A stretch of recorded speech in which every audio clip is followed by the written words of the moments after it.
This is A Story of Sorts, the podcast mostly about bookish stuff. Footnotes.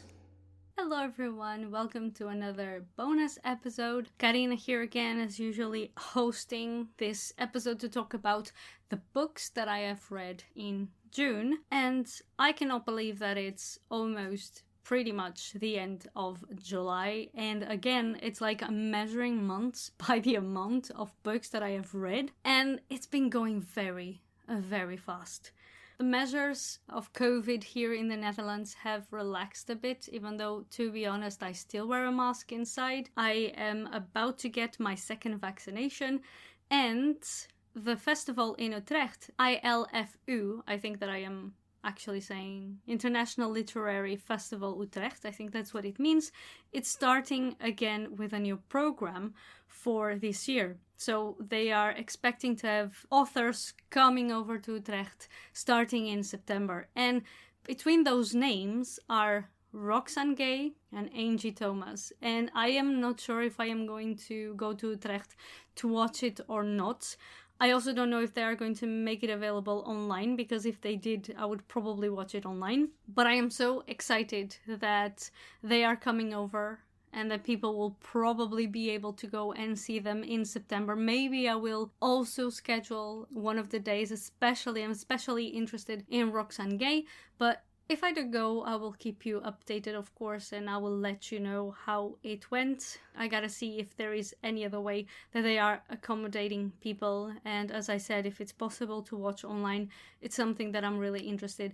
I really like Roxane Gay. A few years ago, I also went to the festival to see a couple of people. It was very interesting. And although I know that it's, on one hand, I think measures are being lifted a bit too quick and things are far from being okay with the situation, with the COVID situation. But it's so nice to get again the feeling that, you can go to a festival and you can see authors again and be involved in literary stuff. So I'll keep you updated and I'll see how it goes. If you haven't read Roxane Gay, I can really recommend that you read Hunger, A Memoir of My Body, Bad Feminist, and there is another book that it wasn't specifically written by her, that it was edited by her, and of course it has also an intro with her own experience, and it's not that bad. And it is trigger warning with stories about rape and about rape victims, and honestly it is heartbreaking but also eye-opening. So I really recommend. I'm pretty certain anything by Roxane Gay is amazing. And of course Angie Thomas is also very known for writing The Hate You Give. So I cannot go to Utrecht twice to watch two people, but if I had a chance I would really like to watch Roxane Gay. I love her nonfiction. Now let's start with the books that I have read in June. I have started June with, and actually I was going to say I've started June, but no, I actually read a few books in Dutch in June. So for those who do not read Dutch, these books are not really translated into English, but I am going to talk about them a little bit anyway, and I hope they get translated. The first one is called Confrontaties by Simone Atangana Bekono. I hope I am pronouncing the last name right. Bekono? I don't know if it's Bekono or Bekono.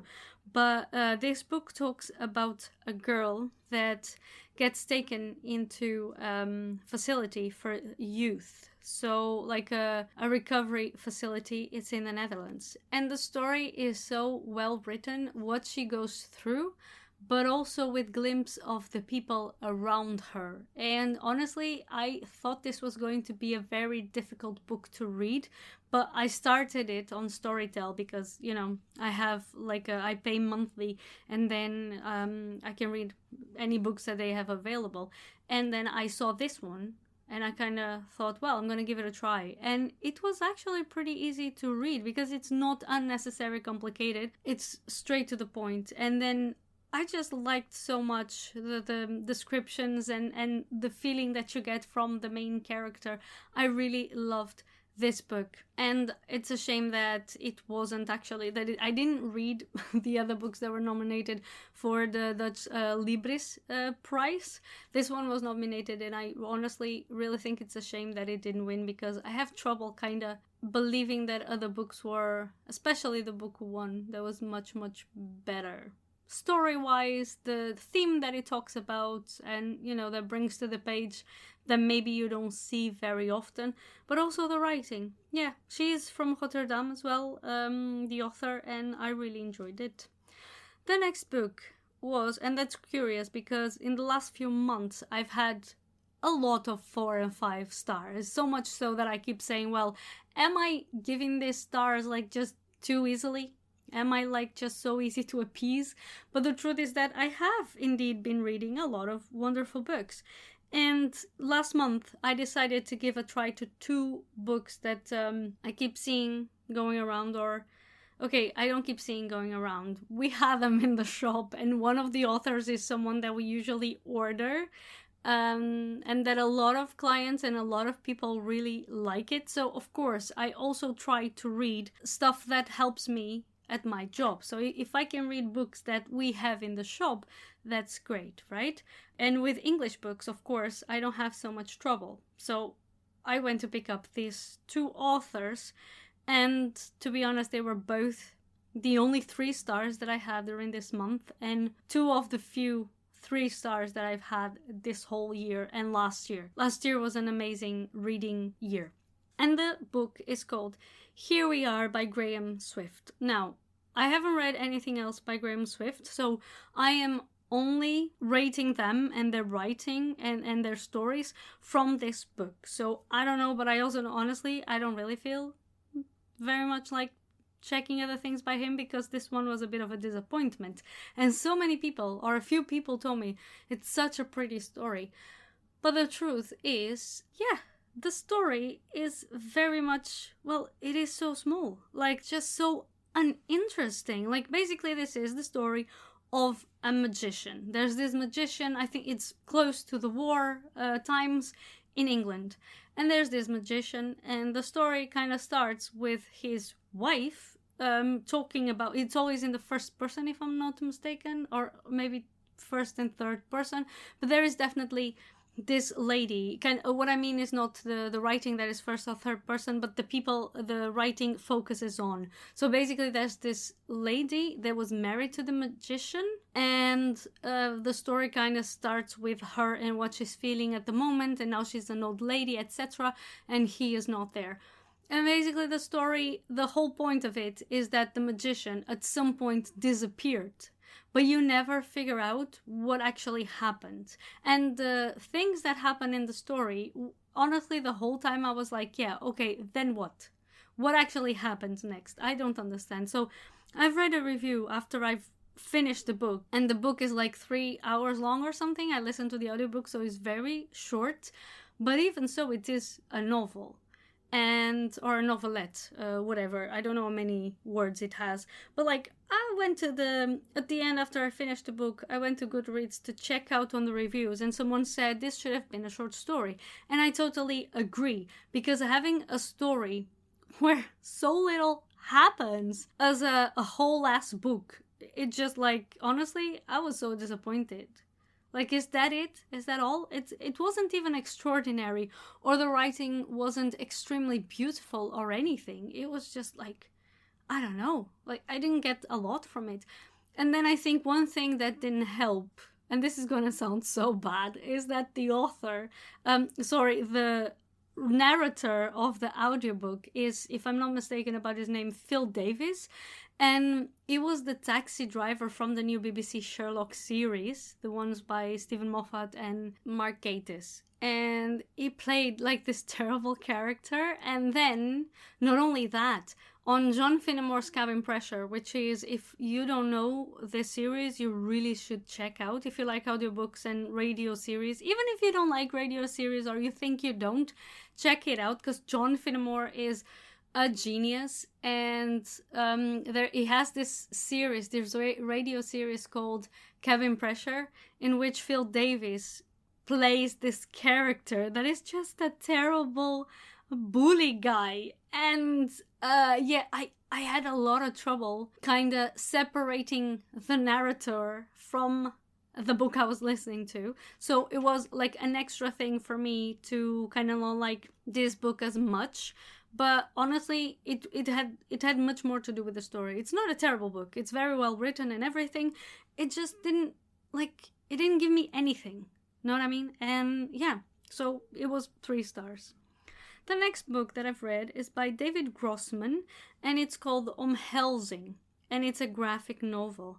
And it has very simple black and white charcoal, I think, drawings, and it tells the story of a boy and a mother and talking about being lonely and being part of a community. And it's a very short story, or short graphic novel, super simple, but super, super pretty, and yeah, very emotional. So I really enjoyed it.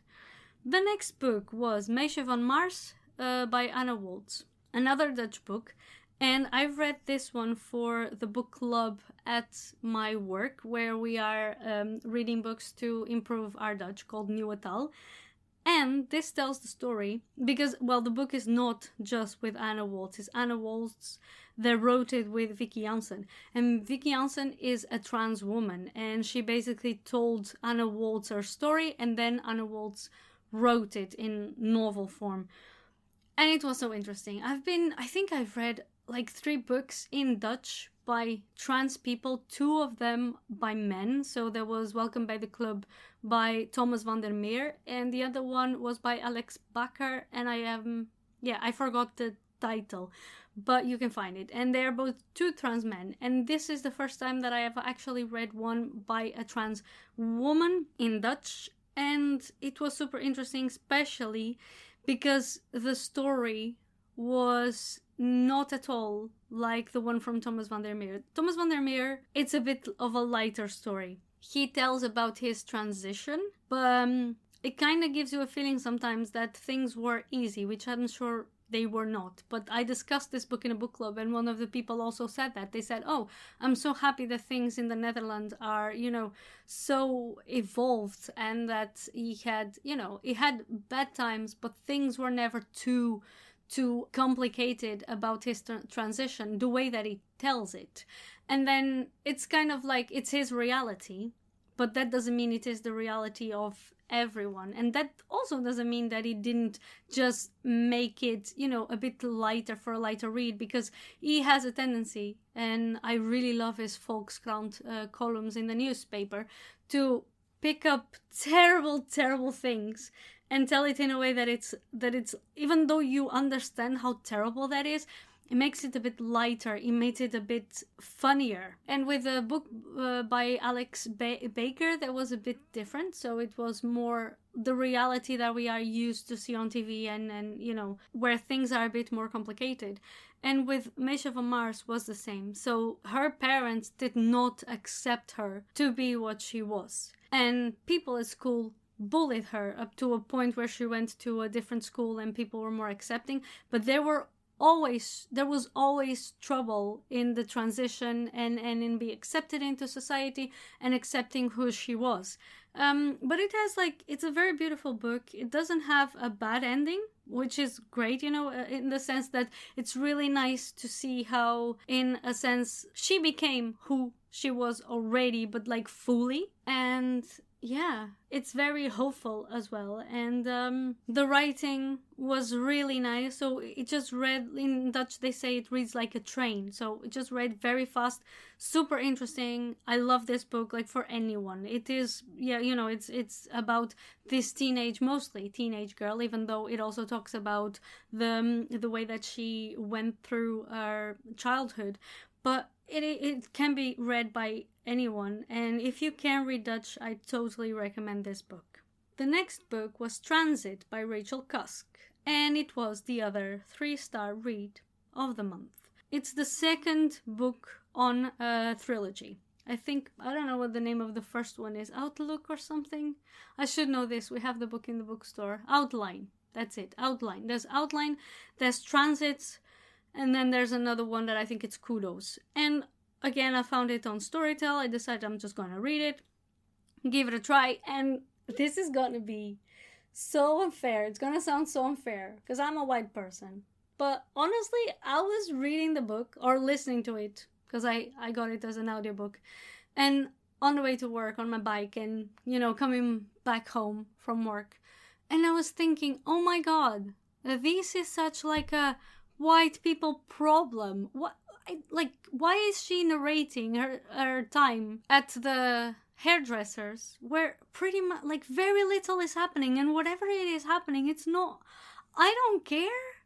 Like, I don't care. None of the troubles in the book, I feel, are actually really picked up on. So, for example, there was like this, trouble that she had with the downstairs neighbors who were really bitches. But nothing went beyond them being like that to her and trying to hinder her life in her apartment. So there were tiny little problems, and neither of it became more interesting or more invested in, or, it's just this tiny problems of people like that. I honestly, I'm being unfair. Or maybe I'm not, because this is my personal opinion and it's not like the opinion on the book. It is my personal opinion on the book.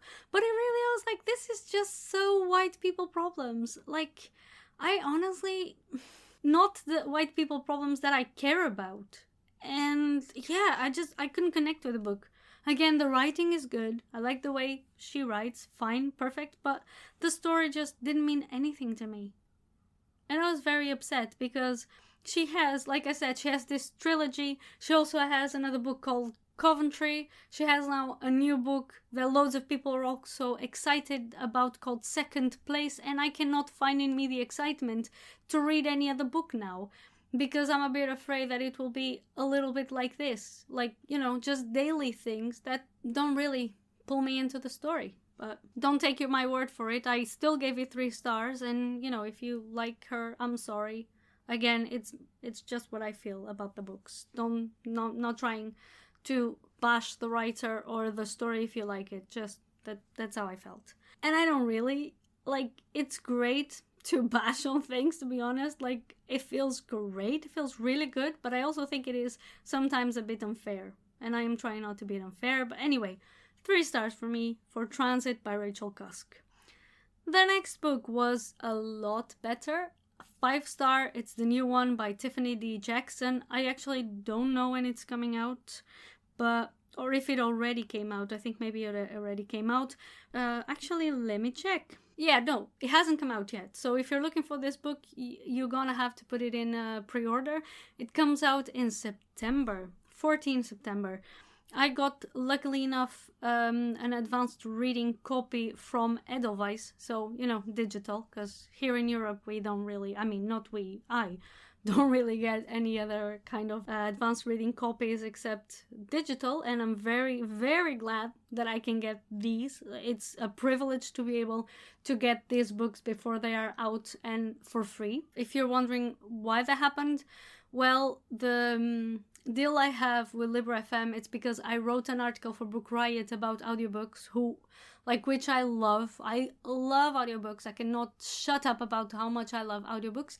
And then Libro.fm contacted me and asked me if I would like to be in their program with advanced listening copies. And I said, yes, sir. Thank you so much. So every month I get 6 books for free that I then can read and review. There's no pressure. Nobody has ever sent me a mail, hey, you're getting all these books and you're only reviewing 1 audiobook a month. No, nobody has ever said anything to me. So I just get all these books for free. Sometimes even advanced reading copies that I don't get in digital form, to in print as an ebook. And I end up getting from Libro.fm, like Malibu Rising, for example, and One Last Stop. So I'm super privileged to have this and super happy. And the other ones, the ebooks that I get, it's because, well, I work at Book Riot. I write for them. And Edelweiss, you can sign up as well, and you can create your profile and you can request. And a lot of people will get books like this.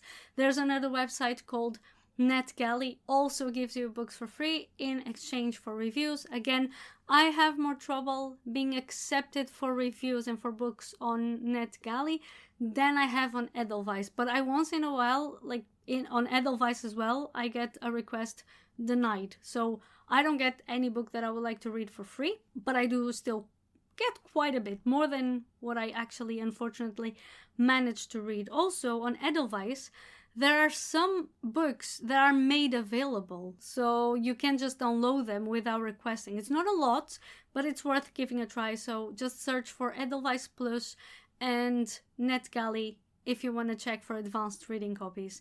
And if you have more than 1,000 followers on Instagram, you can send an email to Libre FM to see if you can be part of their advanced listening copy program.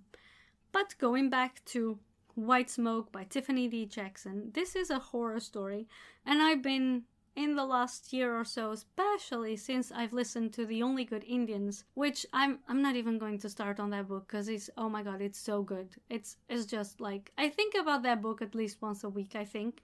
And I've read it last year. I listened to the audiobook as well, and I'm like, wow.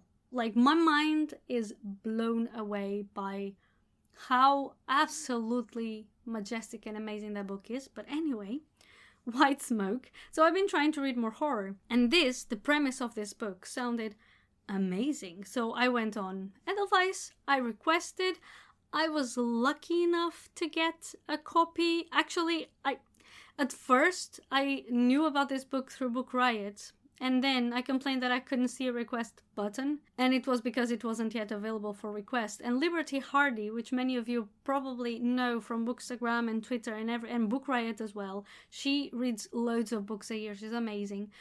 She told me when the book was available for request, so I ran to Edelweiss, and then I got approved. And, I'm so happy because this book was really good. There is, though, however, I give it a 5-star because the book was so unexpected as well. Like, whatever it is that I was expecting it to be, it was not. It was something else. The mystery, the way that it got solved, I was expecting a lot of stuff. I wasn't expecting that. It was a very good twist.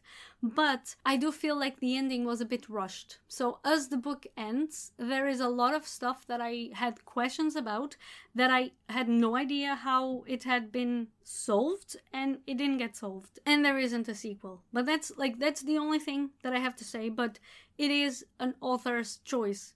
You know, like, okay, it's not like the book was rushed to the end, narrative-wise, is that at the end, I would have liked to see a lot more stuff that, let's say, happened behind the scenes happening at that moment, which did not. It is left to the reader's imagination.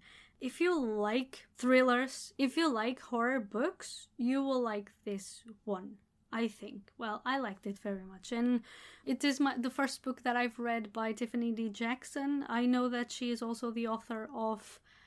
I'm just here actually throwing pronouns without actually knowing if what are some authors' pronouns. I didn't check. I don't know if they are non-binary or not, so I'm just gonna say they. I'm sorry. But Tiffany D. Jackson, I haven't read Grown. I think it's Grown or Grow. It's also by them. But I'm really curious now to see what they have going on. I do want to read Blackout. I started a little bit of a story because I bought that book for a friend, and then I read it before, wrapping it up to offer my friend. And it gave me a lot of Let It Snow by, John Green and other authors vibe. Just short stories with young adults. And yeah, they were really, the one that I've read, the little bits that I read, they were really nice. So I heard Storytel also has the audiobook, so I am definitely going to listen to Blackout. And Tiffany D. Jackson is one of the authors writing a story there. So White Smoke was, again, despite the ending that was a bit rushed, still really, really good. 5 stars. The last book of the month is called Noem by Castro. And this book is a graphic novel as well. It's a graphic novel about a trans man, or in this case a trans boy, because he's still just an adolescent. Again, another story about a trans man that was super interesting. very well written. I really like the fact that it was in graphic novel form, so you also have the drawings to help you out, figure out the characters. And it reads also quickly. It's not a super long graphic novel, but it is very well made. And it has that, the stories that we know about transformation and of feeling well in this world, not feeling like you fit, except that, it is about a trans person. So obviously not only they feel like they don't fit in the world, there's also the transformation that they need to go through to fit in their body and in the body that fits with what they are. So it's again for people who are learning Dutch as well, but who want to improve their Dutch, graphic novels are always fantastic, and this one is really, really good. 5 stars. That is that. Those are the books that I have read in June. I am very excited to talk about the books that I have read in July with you, because I have quite a few already that were pretty amazing, but that's for next month. I have a few news to give about the podcast, but I think I am going to talk about that next month. But it's about the 3rd season. I'm about to kind of wrap up the 2nd season and take a little bit of time, because this year has been a bit heavy, even though I haven't been working, super hard work-wise. I actually mean it like the bookstore and other work that I had. I usually had 2 jobs, and because of the pandemic I only kept the job at the bookstore in the end. So now I'm working 4 days a week, and it's not even full time. But for some reason, with all the interviews and the podcast episodes that I've been doing, I have been having trouble figuring out my time now that I spend more days at work. And also because editing the podcast, because I am recording them quite closer to the release day, has been a bit more anxiety, not driven, but more stressful. Let's say it like that. It's been a bit more stressful. So I have new ideas, and that's why I kind of want to close off a season 2 so that I can start with those ideas. And I can already give you an idea of what I'm going to do is that I am going to continue with interviews, with the footnotes. I am going to bring back Rect, and I will go into it next month when I talk about the books that I've read in July. I will start by talking about my plans, because I still also have to define them precisely, but there are going to be some changes for next season. Keep your ears peeled for that.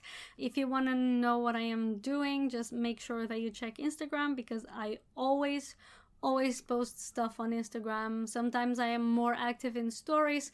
I put reviews on the timeline, and I always talk about the interviews that I'm doing, always sharing. There was also a change in my Twitter. I'm no longer having a Twitter account that is separated for the podcast, because I just figure out it's one other social media for me to curate, and I do not have the energy for that. I do not have the energy to separate things and have 3 social media or 2 Twitters that I have to post things on one account or the other. So I'm putting everything on my regular account, which is Karina_5. So you can check everything that's going on with the podcast there as well.